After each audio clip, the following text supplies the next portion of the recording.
They can't be trusted to handle anything of greater responsibility, anything of greater importance than daily household chores and taking care of babies. Not taking care of children, taking care of babies. Hello everyone, and today we're talking about the pure embodiment of misogyny. He thinks that giving women a voice is dangerous, and they are, quote, ungrounded, because their emotions are reality. And here's why he became a YouTuber/TikToker. What made you want to start doing videos of this nature? Kind of had this feeling that I knew things better than people. Anytime there was a subject where I felt like I understood it better than the person I was supposed to be learning it from, it really irritated me. And I was always waiting for somebody to come along and say it better. I just decided, you know what? I know things, and I know I can say them better than the people I'm listening to, so I'm just going to do it. Of course he thinks he knows better than other people. He is a misogynist after all. Now on to one of many of his terrible takes on women and their value. The more experiences, whether positive or negative, that a woman goes through decreases her value because women cannot handle the stresses or the pleasures of life. The more stress she goes through, the more she sees the world as nothing more than a negative place. It's not just women that are affected by stress. Everyone is affected by stress. But not everyone's going to change their complete perspectives on the world just because of stress. So it is ridiculous to group all girls together, all women together, as pessimists. I actually had a friend of mine years ago who, she wasn't like ugly, but it was like, definitely wasn't somebody you'd give a second look at. Just like a normal looking person, right? And she showed me her Tinder, and it was thousands of messages. Thousands. Like, it said 1,000 plus, I think. I think I didn't say this to her, but even in my mind there, and I'm like, somebody like you? Like, what? How? Now this, in my opinion, is just pure jealousy. Someone like you, someone who I see as unattractive, is getting so much attention. Well, it is an unfortunate truth that most women have guys flooding their DMs, but most of the time they don't ask for it. A woman can just exist and a man will slide in, but hey. Options are. Most women's sex options, even for average girls, are through the roof. And it's because of the dynamic. Men are the ones who are supposed to approach the women. That's why women's egos are through the roof. That's why the moment they don't get this attention, they go nuts. Now this is one of the worst takes in a history of bad takes. Women are not going to lose their ish if they don't get attention from a man. I know a lot of women that just want the creeps to leave them alone. That isn't a woman's psychological need or want. But don't be fooled. Even they understand that their value is gone. That's why they don't like guys treating them with appreciation. That's why they don't like guys treasuring them. Because they know they're not treasures. They know they're not worthy of that treatment. Well, do good. Maybe they don't want it to be treasured by you. Because when you treat someone like that and they don't reciprocate feelings, it comes off as creepy and uncomfortable. They don't deny themselves anything. They'll take anything they can get. Women say men will anything, and then be the anything that gets. It's so funny because for all the resentment towards men that ran through women have, they sure do seem to have sex with them all the time. It's not like they turn down men's advances. It's not like they just turn away sex altogether. They don't become abstinent. They'll still take anything they can get. If women take anything, then why are you still single? You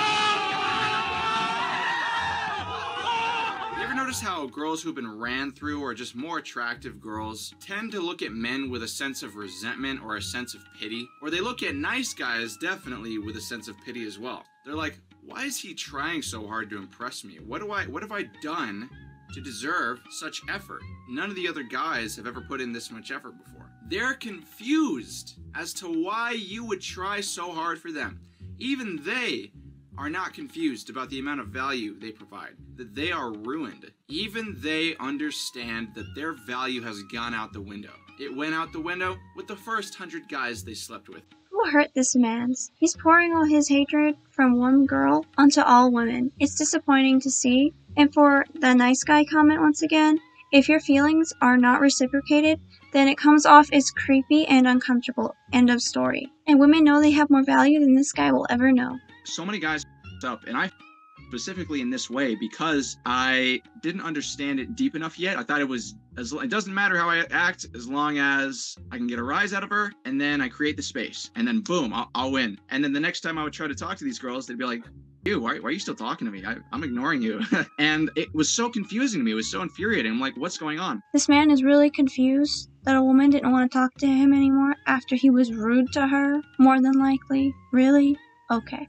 It's one of the cardinal rules in talking to women. Is you have to leave on a high note. And the reason for this is because the space that you leave, whatever emotion you leave them in, that's the emotion from which they extrapolate opinions about you. So if you leave them on a boring note, if you leave when the fire kind of dies out in the conversation, and you go, yeah, well, I gotta be getting home. This was fun though. I'll see you later. It was fun. You can't logically say this was fun. You can't remind her. You have to leave her when she's having fun, and she has to go, what? She has to freak out, because during the space that you create after that is when she will start to idealize you and see you as a partner. Why am I still feeling this way even though I'm not with him? Well, it must be because I love him. Well, this is just garbage. Playing mind games with a woman is not going to get you anywhere. They're not stupid and they can see right through the BS. If a woman likes you for you, then there's no need for the mind games. You're only playing yourself. But as soon as we gave women some voices, the reason it's dangerous to do that, I'll say something more controversial than you now. The reason it's dangerous to give women voices is because they're not grounded. Like I was saying earlier, the first thing that comes to mind, if they're in a good mood, yeah, everybody come into the country. We don't need to filter anybody. We should help anybody. And if they're in a bad mood, it's all men are evil, all men. That's why women are not the tribe leaders, because their emotions are the reality to them. Sounds exactly like the ish that kept women inside.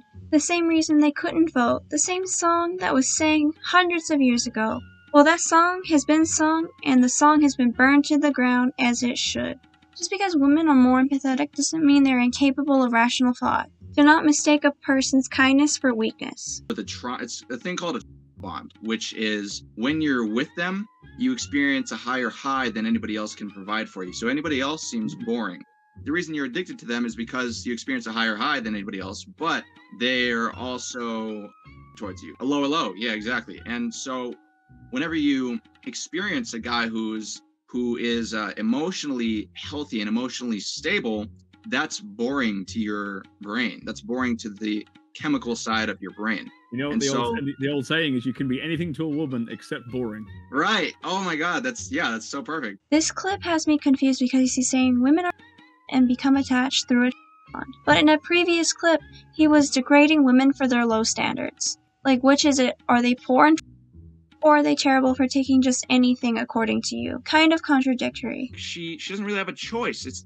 And by she doesn't have a choice, I don't mean she's consciously choosing to be. She doesn't know. They literally don't know how to do it. They don't know how to be grounded. They don't know how to say, but it's okay. Here's what you do instead. The dads do that. The moms don't know how to do that. And they're not able to hold back volatility. The moms are not able to hold back their volatility. And moms are also physical as well as mental, okay? A lot of people are like, oh, but at least moms aren't physical. They definitely are physical. One of the big mental plays that they do is they are literally children. They are the ones telling their children, I don't feel like I receive enough gratitude. You know what? I'm not treated properly, regardless of how old they are. They're kids. They don't know. The gratitude doesn't come until the gratitude for your parents doesn't really come until later. Especially if you're living with them. It's like you also just don't know, especially if you didn't teach them that, to act in a conscious, grounded, distant way where you can appreciate things. If you've been raised by a single mom without any masculine energy, with a dad to show you how to be distant and aloof in that grounded way, then you're essentially being raised by another child because she expects the same things out of you that you do out of her emotionally. In this clip, I feel he's trying to push all of his shortcomings onto his mother and lack of a father in his life. You can have a crappy childhood and still not become a piece of crap. It's all about perception.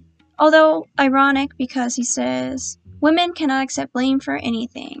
But in this instance, he's pushing blame and using his parents as a scapegoat. Irony. At the end of the day, you should pick one to commit to because you're creating another society in your house. Society's made up of households. If you're actively going around sleeping with women, and you're essentially creating more fatherless households that is going to produce weaker children, angrier children who are not a benefit to society, who are going to vote for socialism, which is essentially government control, and turn us all into Well then, at the very least, he finally said something's a man's fault instead of a woman's. But overall, it seems a bit extreme. People who grow up with a single mother are not weak. That's a terrible insinuation. And saying that they're all going to be socialists is basically like saying all women are socialists and will create more. Ridiculous narrative, but go off. But anyways, that was a look into Nuance Now. He's now banned on TikTok and all of his YouTube videos on his channel are down. Good riddance. But fun fact, the person interviewing him was a fellow misogynist. I guess scum has to stick together. Anyways, let me know what you think down in the comments below. See you guys next time.